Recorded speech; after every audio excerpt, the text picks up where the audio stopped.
Hello guys, welcome back to another video. तो guys, इस video में हम लोग एक रियल एस्टेट कंपनी के बारे में डिस्कस करने वाले हैं। अगर रिटर्न के बारे में डिस्कस करें तो 500% प्लस के रिटर्न ये कंपनी देके जा रही है आप लोग को। उसके साथ साथ एफआईआईज ने अपनी होल्डिंग इंक्रीज़ किया सितंबर की क्वार्टर में। एंड हम अब जैसे छोटे मोटे रिटेलर्स की जो होल्डिंग है वो 25% से भी कम निकल के आ रही है इस कंपनी में।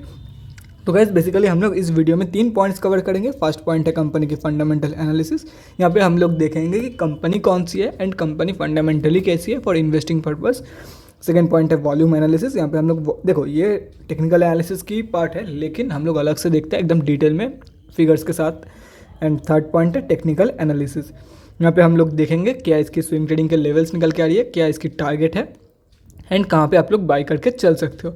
तो गाइस, बिना टाइम वेस्ट के फर्स्ट पॉइंट देखते हैं कि कंपनी कौन सी है एंड कंपनी फंडामेंटली कैसी है for short term and long term investments.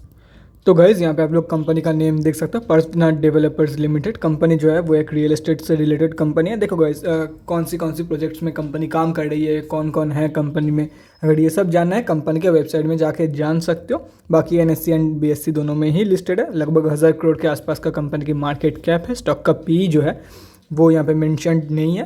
ROCE जो है 0.86% की है एंड रिटर्न ऑन इक्विटी -100% से भी ज़्यादा निकल के आ रही है। बुक वैल्यू से काफ़ी हाई में ट्रेड कर रही है। एक साल में 518.93% के आसपास की कुछ रिटर्न देके जा रही है। तो किसी ने अगर ठीक से ट्रेड लिया होगा, आराम से 300 से 400% बना के जा सकता है। इतनी भी ज़्यादा कोई टफ चीज़ नहीं है 300-400% रिटर्न 500 से निकलना।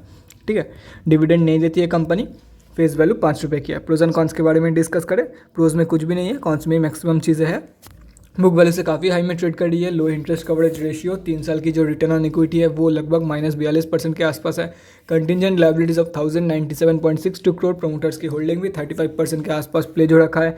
Earnings include an other income of 55.88 crore. Company has high डेब्टेड डेज। क्वार्टरली रिजल्ट के बारे में डिस्कस करें तो गाइस, यहाँ पे आप लोग देख सकते हो टोटली लॉस मेकिंग कंपनी है ये। यहाँ पे देख सकते हो आप लोग टोटली लॉस मेकिंग है। देखो गाइस, पहले से ही लॉस मेकिंग नहीं है कंपनी। पहले कंपनी प्रॉफिटेबल थी, लेकिन उसके बाद अभी लॉस मेकिंग बन चुकी है कंपनी। हो सकता है फ्यूचर में कंपनी प्रॉफिटेबल भी बन जाए, हो सकता है, क्योंकि प्रॉफिटेबल से लॉस मेकिंग बनी है तो फिर से प्रॉफिटेबल भी बन सकती है कंपनी। यहाँ पे आप लोग देख सकते हो बैलेंस शीट आप लोगों को मतलब डिटोरिएट होते हुए ही नजर आएगा। माइनस में और भी ज़्यादा इंक्रीज़ कर रही है कंपनी एंड डेब्ट भी इंक्रीज़ कर रही है, मतलब पूरा उल्टा हो रहा है यहाँ पे कैश फ्लो। तो गैस, डेब्ट इंक्रीज़ कर रही है। ये सितंबर क्वार्टर की अपडेटेड तो नहीं है, लेकिन कंपनी डेब्ट इंक्रीज़ कर रही है तो ऑब्वियसली पॉजिटिव कैश फ्लो ही होगी कंपनी के पास।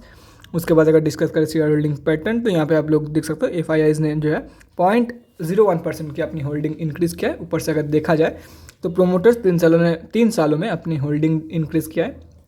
एफआईआईज एंड डीआईआईज दोनों ने अपनी होल्डिंग डिक्रीज़ किया है और अभी पब्लिक के पास 30.33% का पैसा है। अगर ओवरऑल देखा जाए तो पब्लिक से माल उठाया गया है in the course of 3 years.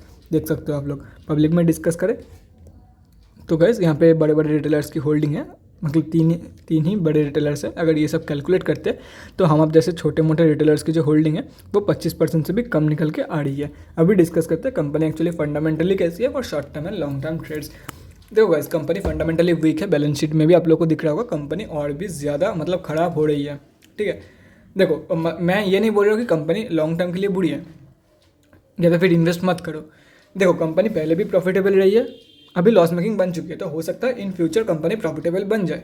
ठीक है, मैं आप लोग को यही रिकमेंड करूंगा, अगर कंपनी के ऊपर भरोसा है then you can definitely go for it. Company के बारे में रिसर्च करके देखो। अगर आप लोग को लगता है हाँ कि ये कंपनी जो है क्योंकि देखो, ये रिसर्च का जो पार्ट है अपने अपना मतलब नज़रिया से लोग देखते हैं कि हाँ ये हो सकता है, ये हो सकता है, मतलब इसलिए मैं बोल रहा हूँ। अगर फंडामेंटली देखा जाए, एकदम फंडामेंटल एनालिसिस के बेसिस पे अगर आप लोग इन्वेस्ट करना चाहते हो then don't go for it. अगर कंपनी के ऊपर रिसर्च करके देखो, अगर अच्छी लगती है कंपनी, और भी डिटेल में रिसर्च करके देखो कौन सी प्रोजेक्ट्स संभाला है ये लोग, सब कुछ अगर देखने के बाद कंपनी अच्छी लगती है। देखो, अच्छी लगने से भी मतलब बड़ी बात है, क्योंकि यहाँ पे आप लोग पैसा इन्वेस्ट कर रहे हो। तो मैं आप लोग को यही बोलूँगा, देखो अगर कंपनी के ऊपर ट्रस्ट है, टोटली ट्रस्ट है, तो ही लॉन्ग टर्म के लिए इन्वेस्ट करो। शॉर्ट टर्म ट्रेड्स आप लोग ले सकते हो एंड स्विंग ट्रेड तो ले ही सकते हो। अभी हम लोग बढ़ते हैं दूसरे पॉइंट की तरफ, जो कि है वॉल्यूम एनालिसिस। तो चलिए एनएससी के वेबसाइट में देखते हैं। तो गाइज हम लोग एनएससी के वेबसाइट पे आ चुके हैं। निफ्टी रियल्टी में कंपनी लिस्टेड है। उसके साथ साथ अगर आज कल के बारे में डिस्कस करें 11,76,222 क्वांटिटी ट्रेड हुआ है, जिसका वैल्यू लगभग 270 लाख रुपीज़ के आसपास निकल के आ रही है। पेंडिंग ऑर्डर क्वांटिटी के बारे में डिस्कस करें 7,060 बाइंग ऑर्डर पेंडिंग है 22.75 की प्राइस पॉइंट पे। डिलीवरी परसेंटेज 51.97, मतलब स्लाइटली जो है डिलीवरी परसेंटेज ज़्यादा निकल के आ रही है कंपेयर टू इंट्राडे ट्रेड्स। अगर मतलब 50% से कम होती तो इंट्राडे ट्रेड्स ज़्यादा लिया होता। यहाँ पे लगभग 52% के आसपास है, तो स्लाइटली डिलीवरी ट्रेड्स ज़्यादा लिया गया है कंपेयर टू इंट्राडे ट्रेड्स। अभी हम लोग डिस्कस करते हैं तीसरे पॉइंट की तरफ, जो कि है टेक्निकल एनालिसिस। तो गाइस बिना टाइम वेस्ट किए देखते हैं कि कहाँ पे आप लोग बाय करके चल सकते हो एंड क्या इसकी स्विंग ट्रेडिंग के लेवल्स निकल के आ रही है। तो गाइस यहाँ पे हम लोग आ चुके हैं एनएससी के एनएससी के डेली चार्ट पे। कंपनी 4.61% कल डाउन थी, 23 रुपये के आसपास ये कंपनी ट्रेड कर रही है। तो गाइस यहाँ पे आप लोग साफ देख सकते हो, ये जो अगर मैं एक्सटेंड करूँ, ये जो आप लोग को 22.7 की ये जो आप लोग को सपोर्ट दिख रहा है ग्रीन की, तो ये सपोर्ट से नीचे कंपनी मतलब इससे स्लिप नहीं हो रही है कंपनी। थर्सडे को भी आप लोग देख सकते हो ट्रेडिंग तो हुई है 22.7 के नीचे, लेकिन कंपनी इसके नीचे क्लोजिंग नहीं कर पा रही है क्योंकि बायर्स काफ़ी ज़्यादा है। मतलब ये स्ट्रॉन्ग एक डिमांड जोन बोल सकते हो आप लोग। यहाँ पे स्ट्रॉन्ग डिमांड जोन मतलब डिमांड काफ़ी ज़्यादा है। यहाँ पे जब भी कंपनी गिर रही है तभी लोग बाई करके निकल रहे हैं, मतलब बाई करके अपना जो पोजीशन है वो सिक्योर कर रहे हैं। तो मुझे नहीं लगता कि कंपनी यहाँ से नीचे गिरेगी, क्योंकि ऑलरेडी 2 दिन कंपनी अटेम्प्ट कर चुकी है। ठीक है, ऑलरेडी 2 दिन कंपनी अटेम्प्ट कर चुकी है, दोनों दिन कंपनी जो है इसके नीचे क्लोज नहीं कर पाई है। तो हो सकता है, देखो गाइस मैं बोल रहा हूँ इसका मतलब ये नहीं है कि कंपनी ऐसे बाउंस बैक दे देगी। ठीक है, ध्यान से समझो। आप लोगों को कंफर्म जो कुछ भी करना है कंफर्मेशन के बाद, हो सकता है कि यहाँ पे कंसोलिडेट करे कंपनी कुछ दिन, उसके बाद कंपनी नीचे गिरे। जब भी कंपनी कंसोलिडेशन के बाद नीचे गिरती है तब आप लोग बाउंस बैक के लिए वेट करो, बाउंस बैक के कंफर्मेशन के बाद ही बाई करो। इसका मतलब ये नहीं है कि मैं बोल रहा हूँ कि इसके नीचे गिरना मतलब हार्ड है, मतलब मुश्किल है, तो यहाँ पे बाई कर लिया आंखें बंद करके ऊपर के टारगेट के लिए, और आप लोगों ने देखा कंपनी जो है वो 15 रुपये के लेवल तक गिर गया, जो कि ये वाला लेवल है 15 से 16 रुपये के लेवल तक गिर गया कंपनी। वैसे ये बिल्कुल भी नहीं करना है, चाहे जो मतलब अगर कोई भी अगर बोले, आप लोग आपके दोस्त भी बोले कि यहाँ पे बाई करके चल, यहाँ पे ऊपर जाने की पोटेंशियल है, अगर आप लोगों को भी लग रहा होगा अपने आप से मतलब हाँ यहाँ पे बाई कर लेता है क्योंकि यहाँ पे तो एक स्ट्रॉन्ग डिमांड जोन है, यहाँ पे एक स्ट्रॉन्ग सपोर्ट है, तो मतलब क्या जाता है यहाँ से तो स्टॉक नीचे क्लोजिंग नहीं कर पाएगी, बाई कर लेते हैं। तो गाइस ये बिल्कुल भी मत करना, कभी भी मत करना। अगर खुद मतलब आपको भी लग रहा है तो भी मत करना, क्योंकि मैं आप लोग को यही रिकमेंड करता हूँ, चाहे आप लोग स्विंग ट्रेड लो या तो फिर इंट्राडे ट्रेड, कंफर्मेशन के बाद ही एंटर करना है, ज़्यादा सेफ रहता है। क्योंकि देखो इन्वेस्टमेंट जब आप लोग कर रहे हो इतना ज़्यादा कुछ मैटर नहीं करती है, क्योंकि अगर आप लोग 2 साल 3 साल के लिए पैसा लगा रहे हो, आइदर 2 से 3 साल बाद कंपनी मतलब जहाँ पे आप लोग इन्वेस्ट कर रहे हो उससे ऊपर जाएगी स्टॉक की प्राइस, या तो फिर उससे नीचे गिरेगी अगर आप लोग कोई मतलब गलत पेनी स्टॉक में पैसा लगा रहे हो तो। लेकिन आप लोगों के पास स्विंग ट्रेड में आप लोग स्विंग को फॉलो करते हो, इसलिए मैं बोलता हूँ कि कंफर्मेशन के बाद ही एंटर करो, बाउंस बैक कंफर्मेशन, चाहे वो यहाँ से दिए या तो फिर यहाँ से। अगर यहाँ से देती है कंफर्मेशन मतलब यहाँ से बाउंस बैक देती है, बाउंस बैक कंफर्मेशन के बाद बाय करके चलो, फर्स्ट टारगेट ये, सेकंड टारगेट ये। अगर यहाँ से देती है फर्स्ट टारगेट ये, सेकंड टारगेट ये। अगर यहाँ से देती है फर्स्ट टारगेट ये, सेकंड टारगेट ये। जहाँ से बाउंस बैक कंफर्मेशन मिलेगी उसके ऊपर के टारगेट के लिए बाय करके चल सकते हो आप लोग।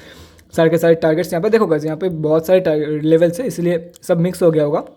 ये करंट मार्केट प्राइस है, ये मैं इरेज कर देता हूँ, बाकी कलर मैच कर लेंगे। 22 की लेवल ये है, 21 की लेवल ये है, 19 की लेवल ये है, ये 16 की लेवल है। ठीक है, मैं इरेज कर रहा हूँ लाइन्स को, बाकी आप लोगों को समझ में आ ही जाएगा।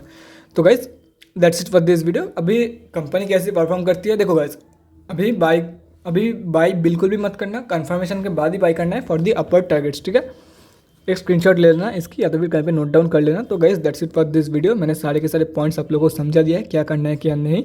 लॉन्ग टर्म के लिए तो ये बिल्कुल भी नहीं है आप लोग के लिए। देखो अगर भरोसा है then you can definitely go for it, मुझे कोई एतराज़ नहीं है। तो guys thanks for watching, bye guys. और गाइस अगर आप लोगों के मन में कोई भी डाउट या क्वेरी रहती है स्टॉक मार्केट या किसी भी स्टॉक से रिलेटेड, तो कमेंट सेक्शन में कमेंट करके मुझसे पूछ सकते हो, या तो फिर मेरे इंस्टाग्राम का लिंक आप लोगों को डिस्क्रिप्शन बॉक्स में मिल जाएगा, जाके वहाँ पर ही मुझे डीएम कर सकते हो for an one on one conversation. Thanks again for watching guys, bye guys and stay safe.